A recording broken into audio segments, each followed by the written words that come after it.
6, we introduce you to two people, now adults in their 60s, who told their stories of busing to desegregate Richmond public schools. On paper, black and white students can, of course, now go to school together, but both feel true integration wasn't necessarily achieved. Well, that prompted us to look at how integrated RPS schools are now, 51 years later, and what impact that has on the quality of education today. Here's part 2 of the Wonder Years RPS Revisited. My last year here, there weren't as many white students. That quick? It was very quick, very quick. Here you can see the change in photos from Thomas Jefferson High School yearbooks prior to Arnold Henderson's freshman year at TJ, then after the 1970 busing order. More black students. Over the decade, many more. So it was a majority black high school cheering on Henderson at his state championship basketball game. Starting point guard. What I have. Because as Ann Holton saw firsthand, many white families didn't join hers in desegregating. Starting these little academies in people's basement, moving to the counties.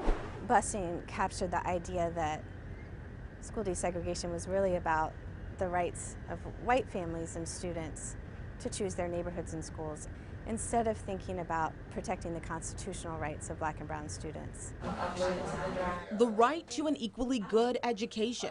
VCU professor Genevieve Siegel-Hawley pointed us towards some of the decades of research showing minority students attending racially segregated schools perform worse academically.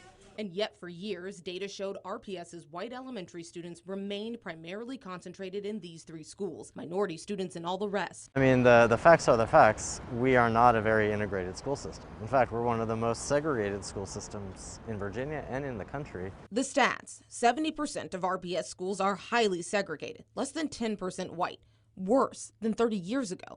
Richmond's MLK Middle is just 1% white. I think the quickest way to solve all of the problems of public education is to pass a law that can't be passed. That's because it's of course impossible to force all parents living in Richmond right now to send their kids to the city's public schools. And Cameras acknowledges the district's boldest plans in 2019 to rezone and pair majority white and black schools face too much opposition. Emotions run high when you're talking about kids and parents are thinking about their future. I think there are a lot of perceptions rooted unconsciously or not in stereotype that are very hard to overcome. And you're talking about based on race? Race and class, I think both. I think that's a huge challenge.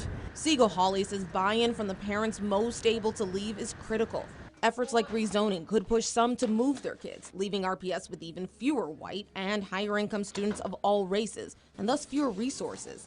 So Cameras' focus now is giving those same families more educational reasons to integrate. Our responsibility is to offer the programming, the rigor, to make sure everyone feels welcomed. So for him, rezoning is perhaps a fight for another day. In my mind, every 5 years or so, you got to look at rezoning, and I think every time we do that, we got to move the ball a little bit further on integration.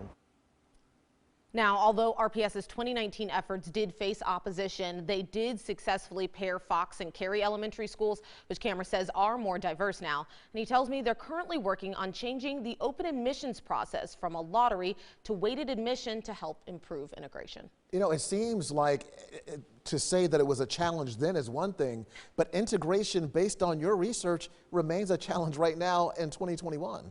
Yeah, and I mean, the data backs that up. And so it's something that is very hard to try to fix, but they are working on some solutions. And Richmond Public Schools is one of those places that has some policies in place. So we'll see what comes out of that. Really good digging on that, Deanna. Thank you. And don't forget,